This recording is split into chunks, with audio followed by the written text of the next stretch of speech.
నమస్కారం అండి. గరికపాటి నరసింహారావు గారు. నా పేరు సుదర్శన్ కుమార్ అండి. నేను విజయనగరం నుంచి మాట్లాడుతున్నాను. మీరు మీ ప్రవచనాలు భారతీయ సాంప్రదాయాల పట్ల, భారతదేశంలో ఉండేటటువంటి ప్రజలకు అవగాహన కల్పించే విధంగా కొన్ని మీ ప్రవచనాలు ఉండవు. మేము కొన్నింటిని స్వాగతిస్తున్నాం. కానీ మొన్న మీరు ఒక విషయం గురించి ప్రస్తావించారు మీ తాలూకా మాటల్లో. పిల్లలకి మధ్యాహ్న భోజన పథకంలో ఎందుకు ఇవ్వడం, గాడిద గుడ్డు లేకపోతే వాళ్ళు చదవలేరా, ఎవడ పెట్టమన్నాడండి భోజనాలు, చదవకపోతే పోతారు. ఇలాంటి మాటలు మీలాంటి వాళ్ళ నోటి నుంచి వస్తాయని మేము ఊహించలేదండి. మీకు తెలుగు రాష్ట్రాలు కానీ ఈ దేశంలో మీకు సాహిత్యం పట్ల అవగాహన ఉందని చెప్పి, మంచి విశ్లేషకులు అని చెప్పి మీకు పద్మశ్రీ బిరుదు ఇవ్వడం జరిగింది. కాకపోతే మీరు మీ తాలూకా ప్రవచనాలు కానీ, మీ తాలూకా విశ్లేషణ కానీ, మీ తాలూకా విమర్శలు కానీ దేశంలో ఇంకా అనేక రకాలైనటువంటి సామాజిక సమస్యల మీద ఉంటే బాగుండేది. ఈ దేశంలో అణగారిన వర్గాలు అంటే 90% పైగా 80% దాటి ఉండేటటువంటి అణగారిన వర్గాలకి ఈ మధ్యాహ్న భోజన పథకం కొంత ఆసరా కల్పించి పిల్లలు చదువుకునే విధంగా ప్రభుత్వం చేత ప్రవేశపెట్టబడింది. దీన్ని మీకు తెలిసి ఉండకపోవచ్చు. ఎందుకంటే మీరు ఆగర్భ శ్రీమంతులు, ఈ దేశం మీకు సిరిని కట్టబెట్టింది కాబట్టి మీరు ఆగర్భ శ్రీమంతులుగా బడుగు బలహీన వర్గాలు, పేద ప్రజల తాలూకా ఆర్థిక స్థితిగతులు మీకు తెలియకపోవడం వల్ల మీరు అలా మాట్లాడగలిగారు. మీరు ఒకసారి మీ ఎయిర్ కండిషన్ రూముల్లో నుంచి మీ గండపెండేరాలు, మీ సాహితీ విమర్శలు పక్కన పెట్టి పేద ప్రజల బతుకుల్లోకి తొంగి చూడండి. ఆ మధ్యాహ్న భోజన పథకం ఎంత ఉపయోగపడుతుందో మీకు తెలుస్తుంది. మేము చాలా కాలం నుంచి గత 50 సంవత్సరాలుగా ఉప్మా నుంచి చదువుకున్నామండి. మీకు తెలియదు కానీ మధ్యాహ్న భోజన పథకాల్లో ఉప్మా పెట్టబడింది, తరువాత పప్పుచారు అన్నం పెట్టబడింది.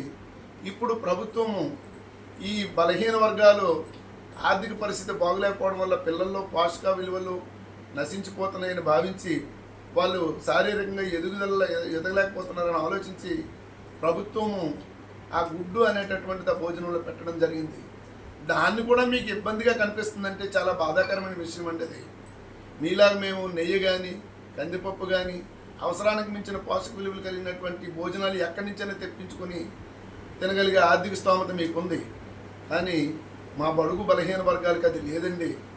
మేము స్కూల్స్లో కనీసం రోజువారీ పని చేస్తే కానీ బ్రతుకు నడవనటువంటి కుటుంబాలు మీలా మీ పిల్లల్లాగా కార్పొరేట్ స్కూల్లో చదవలేక గవర్నమెంట్ బడుల్లో చదువుతూ ఒక్క పూట భోజనం కూడా ఒక్కొక్కసారి తెలియనటువంటి కుటుంబాలు ఉన్నాయండి.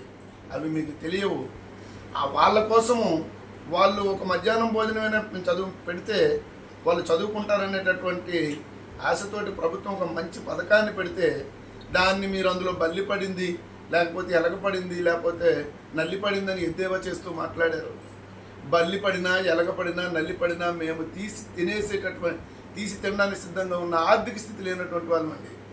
మీకు ఈ సమాజము మీరు బంగారు స్పూన్లతో మీకు పుట్టబెట్టింది కాబట్టి మీరు అలా మాట్లాడుతున్నారు.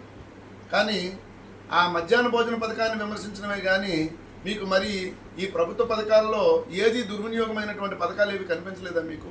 మీరు ప్రశ్నించడానికి, విమర్శించడానికి. అవి విమర్శిస్తే ఆ విమర్శకుల వల్ల మీకు వచ్చినటువంటి కష్టమేటో నష్టమేటో మీకు తెలుస్తుంది కాబట్టి మీరు వాటి జోలికి పోరు. పిల్లలు, పేద ప్రజలు, పేద విద్యార్థులు గవర్నమెంట్ స్కూల్స్లో చదువుకునేటటువంటి వాళ్ళు పెట్టిన మధ్యాహ్న భోజన పథకానికి అంత దారుణంగా మీరు ఎద్దేవా చేయడం అనేది చాలా కుసంస్కారం అని నేను భావిస్తున్నానండి. దీన్ని మీరు వెనక్కి తీసుకోవాల్సినటువంటి పరిస్థితి ఉంది. ఒకసారి మీ వీడియో మీరు ఒకసారి చూడండి. మీరు ఏం మాట్లాడారో. విద్యచే భూషితుండే వెలయిచున్న తొడరి వజ్యంపనగుజు మీ దుర్జనుండు చారు మాణిక్య భూషిత శస్తమస్తకమైన పన్నగం భయంకరంగాదే అన్నాడు భద్రుహరి. దాన్ని ఏనుగు లక్ష్మణ కవి అనువదించారు. అలాగే వేమన చెప్పాడు, హీనుడు ఎంత చదివిన కానీ హీనజనుడే గాని ఘనుడు కాడు, పరిమళమ్ముల మోయ ఖరముత గజమౌనే అన్నాడు. అంచేత ఈ పద్యాలు ఎందుకు ప్రస్తావించబడిందో మీకు సాహిత్యం అన్ని రకాలుగా జ్ఞానం పట్ల అవగాహన ఉంది కాబట్టి మీరు అర్థం చేసుకోగలరు. దయచేసి ఇంకోసారి ఇట్లాంటి వాదన మా తాలూకా ఆహారపు అలవాట్లు గతంలో ఒక ఆయన 95% ఉండేటటువంటి వాళ్ళ ఆహారపు అలవాట్లను కూడా ఎద్దేవా చేశాడు. కోడిలో తినేవాడు కోడిలాగా ఉంటాడని, పంది మాంసం తినేవాడు పంది మాంసంలాగా పందిలా బతుకుతాడని. మీకు ఎవరిచ్చారండి ఇలాంటి విమర్శలు? మీరు ఎవరిచ్చారు? మీ తినే ఆహారపు అలవాట్లలోని కానీ మీ ప్రస్తావన కానీ ఈ బడుగు బలహీన వర్గాలు తెస్తున్నాయా? ఈ బడుగు బలహీన వర్గాలు తలుచుకుంటే మీరు ఎక్కడుంటారు?